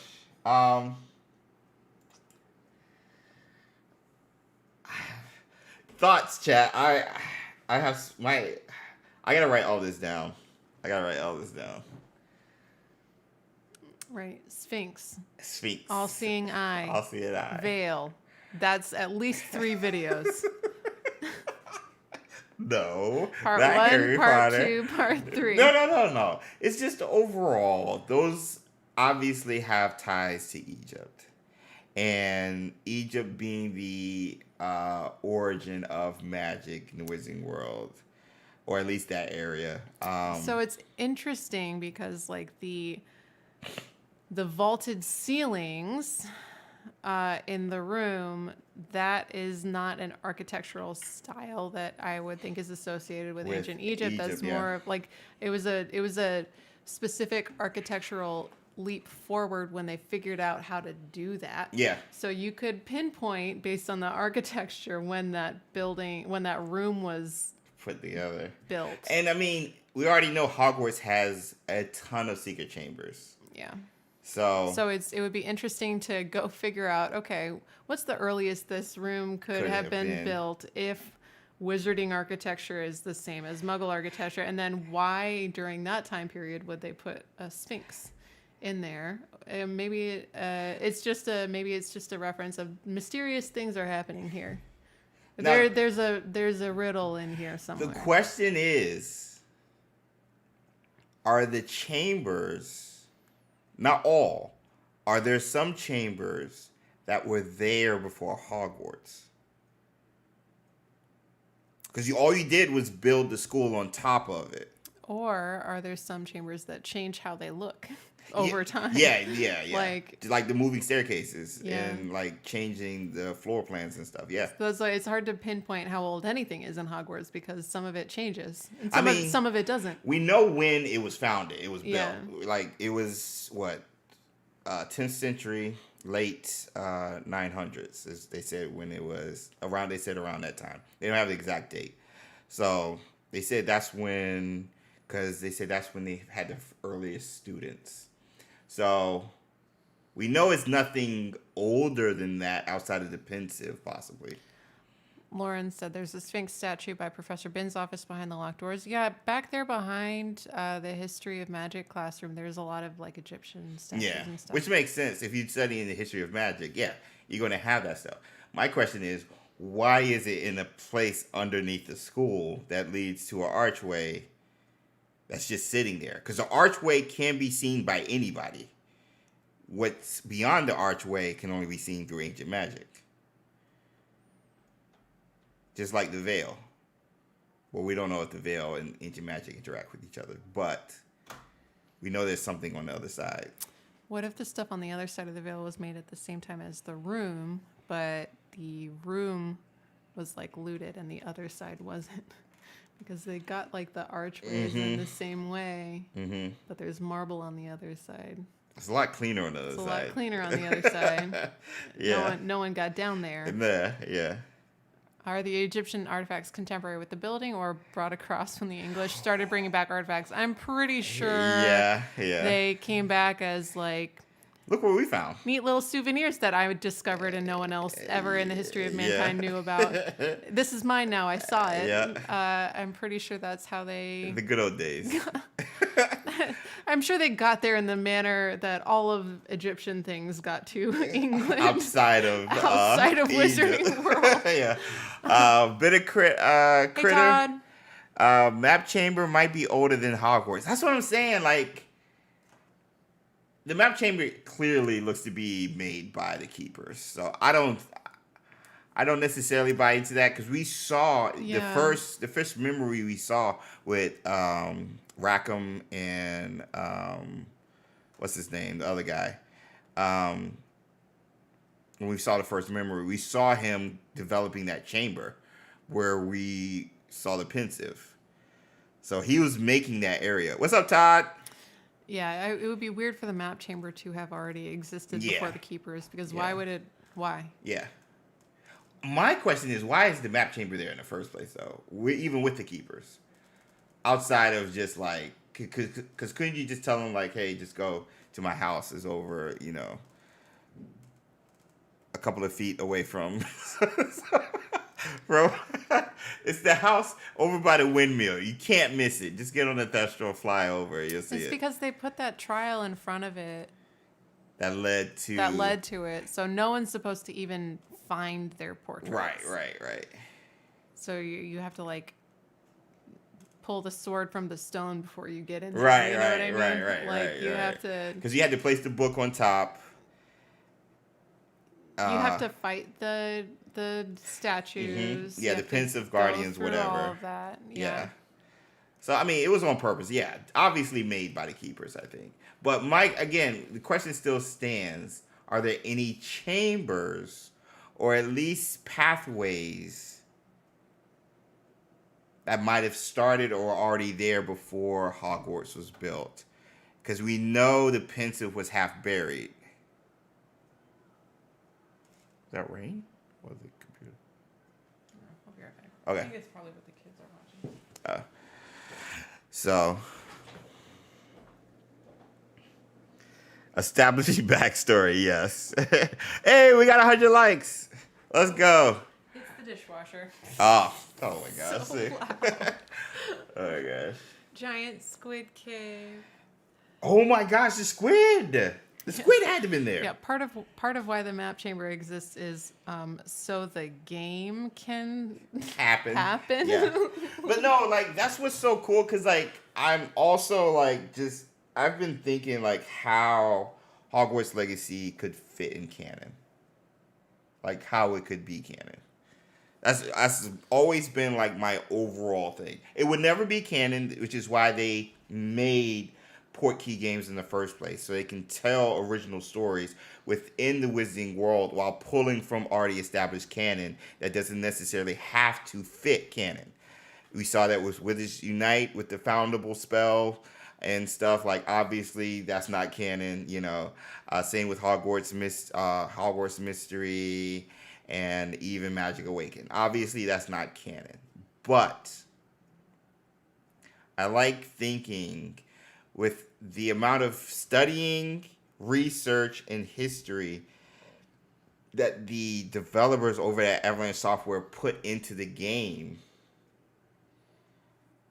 I think they did a great job of making sure this world they built before the events from the books fits. They did a great job of making sure this world fits. And so my thing is like, why not go a step further and see how it could fit perfectly as canon leading into Dumbledore going to the school and then eventually, you know, Fantastic Beast era, and then we get into, you know, Harry Potter era. So I've been looking at like in game, like, okay, what happens to us? Like, why weren't we talked about? And the joke was always Harry fell asleep during that segment of history class in Mr. Ben's class. Hermione probably knows. Hermione probably knows. So that was always the joke. But I was like, outside of a joke, I think it would be cool to figure out how all the events that would happen if the game is a trilogy, how it could fit as canon and also explain where we are. But I think it would be cool. Where would we be during Grindelwald? Right. You know what I mean? Right. That's what I'm saying. Like what's our excuse? Dumbledore Dumbledore had a really bad excuse for why he took so long to act. What's our excuse? Outside of death, I don't know. We have to die. Yeah, we had to die. Maybe that's the end of game 3. Yeah. And I think death makes sense because of how powerful we are. Because even with the keepers, they're like no longer there. You know what I'm saying? None of them were like so extremely old. Like one of them was old, but the rest of them seemed relatively young, but that was in the 1400s. So they could have died of natural ages and stuff. And they were like, hey, our burial sites is going to be where we set up the trials and stuff. Because usually the pensives are associated with your burial, with a Witch or Wizard's burial site. A powerful Witch or Wizard's burial site, according to Pottermore. So, heck, we could just... Because we would only be a couple of years older than Dumbledore. That's what I'm saying. We would be involved. Yeah, we would have to be involved. So if it's canon... We would have to die. They would have to address it. Yeah, we would have to die. We would have to die or be in jail. Which is justifiable given the events in the Scottish Highlands. Some of you deserve to go to Azkaban. I'm not going to say who, but some of y'all play styles, y'all, by the third game, y'all need to end up in Azkaban. Seriously. They could do some mystical thing like, oh, we became one with the ancient magic. With the ancient magic, like at the end of Atlantis when the princess becomes like the whatever their magic was briefly, and then not anymore. Rita said, "Lock me up." Yoko said, "Crucio is my favorite spell. Guilty as charged." Yeah, so yeah, deserve to be. DeCourcy loves Imperio. DeCourcy, for some reason, that doesn't surprise me. I don't know why. DeCourcy, you're a Ravenclaw. How does that comprehend? Seb uses AK and you defend him, and we use it in straight Go. Oh my goodness. No, I always like the idea of walking off into the sunset. Maybe like we're too powerful. We've done our job and we're like at the end of the Christian Bale Batman series. Just at a cafe in Paris somewhere, you know? Yeah. Because like it would make sense if like the events in the second game was so hard, was so cataclysmic with our involvement. Just because we're able to manipulate and control ancient magic, it draws the eyes of so many powerful other witches and wizards, whether through government, whether just through sanctions and other guilds and stuff who want to take us on and utilize and capitalize on our ability to use the power, let alone outside governments and stuff. I think it would just draw so much eyes onto us, which is why it's studied in secret in the ministry via the unspeakables in the Department of Mystery. So I think us walking away, outside of death, I think us walking off and like, bro, like, I can't be involved with anything right now because I have such power. It's the Tom Bombadil option. Tom. That's what it is. I don't know. So for people who have watched the Lord of the Rings films but haven't read the books, Which is a lot of people. Tom Bombadil, my favorite character. It is. He's in the Fellowship of the Rings. He's one of the first people the hobbits encounter after they leave the Shire, and the ring has no power over him. I have no power here. And the only reason they don't give it to him is because he would forget about it. He would just lose it somewhere. Like, that is, like, he's so powerful and he's immortal and he's just happy. Yeah. There is the Tom Bombadil option. Do we go and just live in a forest somewhere by a stream? I think that's, I honestly think, outside of death, I think that is the only other scenario. Tom Bombadil, Britter doesn't like Tom. What's not to like about Tom? Oh my goodness. Jenny said he was her fave too. Yay. Dakota said, I think there might be a protection over those who have ancient magic within that covers any history except to those in the future who also have the same gene. Okay. Okay. Bro, genes? That's bro. People are saying, who needs AK? We've got cabbages. DeCourcy likes to do Imperio on the first one and just see them take each other out. Let me get my cabbage emotes in the chat. Rita added a quote, what's not to like about Tom? Britter likes Goldflower. See, Tom's wife, also pretty awesome. Seb needs to stop looking for cures for Anna and dark arts. He's so passionate. I want to eventually talk about that. I want to talk about what Anne has and how she got it. And like, what is it called? What she has. It was a general term. I forgot. What's the general term they called it? Hey, Cabbage is in the chat. Because Nagini has it. Oh, the thing? That's what... No. I'm not saying... No, but I'm saying it's a general term they used. It's not necessarily what she has. So it seems like dark magic. Yeah, symptoms... Yeah, Sempra. Like a degenerative... Like disease? Is that what you're talking about? Maledictus. Maledictus. Thank you. A blood curse. Thank you. So I thought that's what Anne has. Did they say that? No, I don't think so.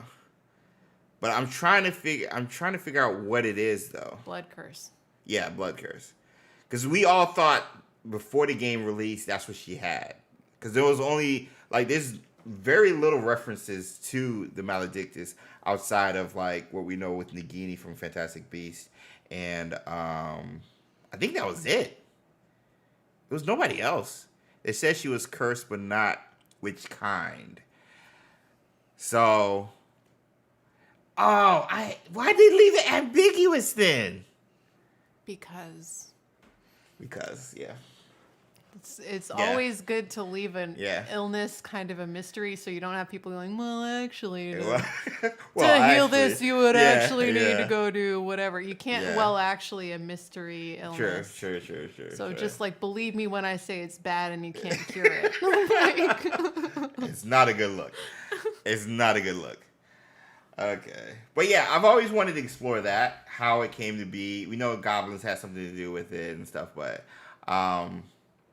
what exactly is? Because there's very little information from what I had looked up even before the game came out in regards to maledictus and blood curses and stuff. So David said Rookwood cursed Anne, but maledictuses are genetic. he passed down, yeah.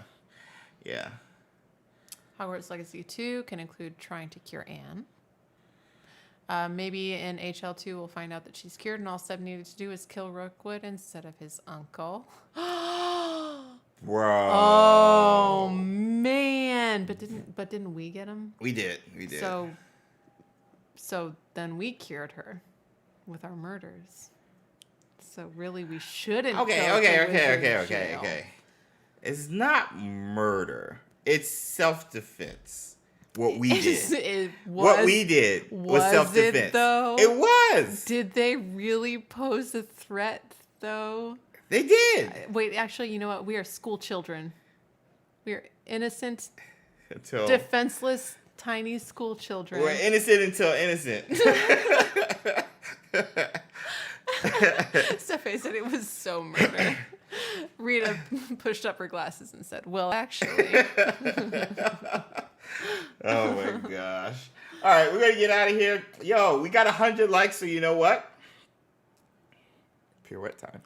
Be careful because there's a cat sleeping behind you. That's what I've been looking at. She's curled up in a nice little cat Gosh. ball on the floor. Let me grab her. So don't smoosh her. And don't spin with her either. Where is she? She's right there.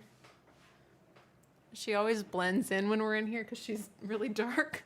So we have to be careful not to shut her in here because she is impossible to find. She's very sneaky. She's a very Very scary. predator. Tim said you can owe us one. Don't disturb the kitty. Don't wake her up. How are we going to do the pirouettes? I don't know. Well, she's awake now.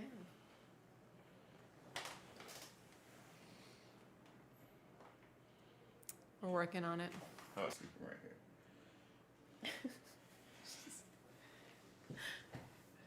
She's not happy. No. She'd be happy if I was holding her. Okay. All right, we're going to do the pirouettes over here and hopefully not interrupt.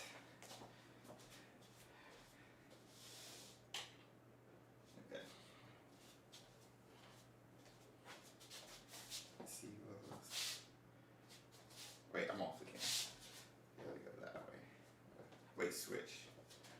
So that I'm close to the TV. We can do the pirouettes. Okay. Wait, you're off the camera. I know. Whoops.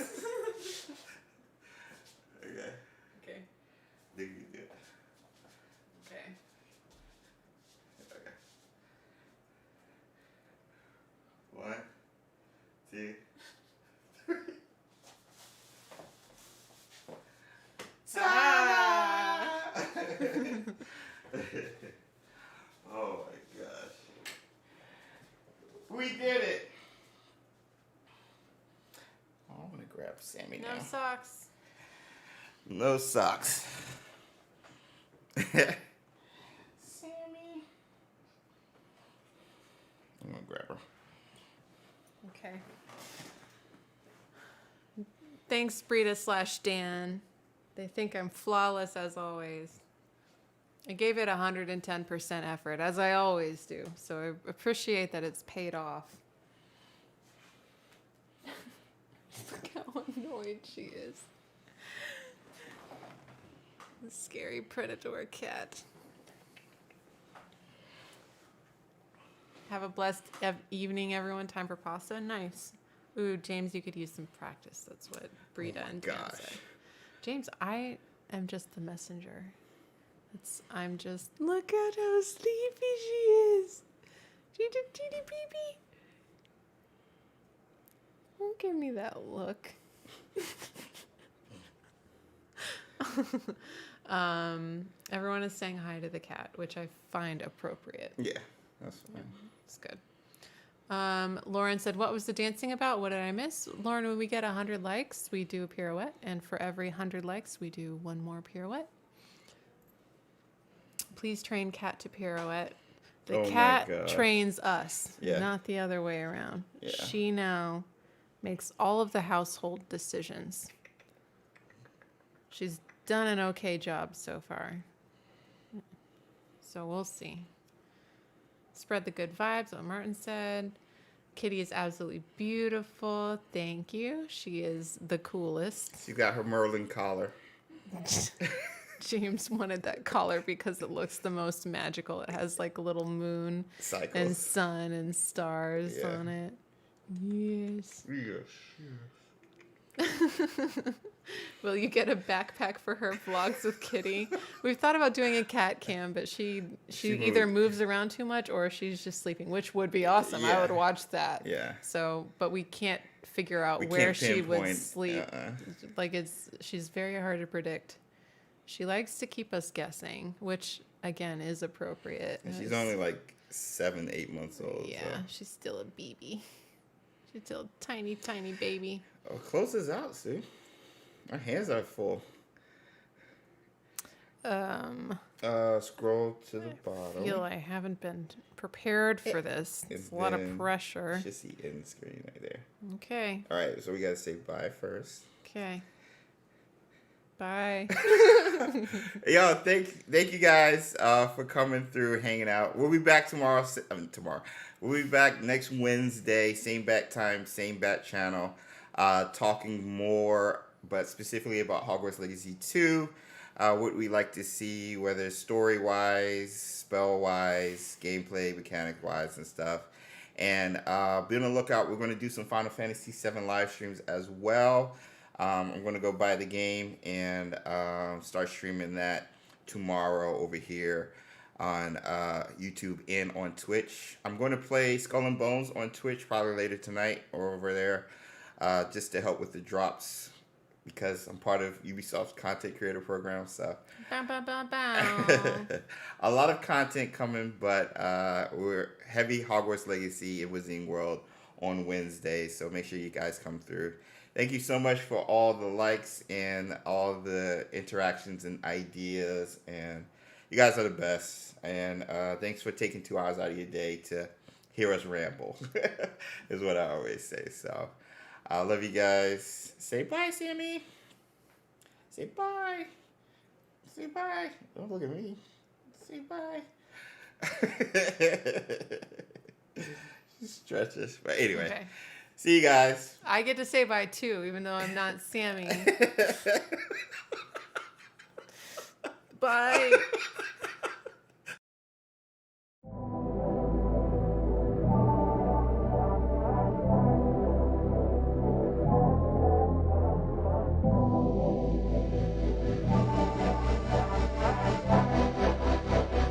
Ryan Little. Japan.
Ryan Little. Japan.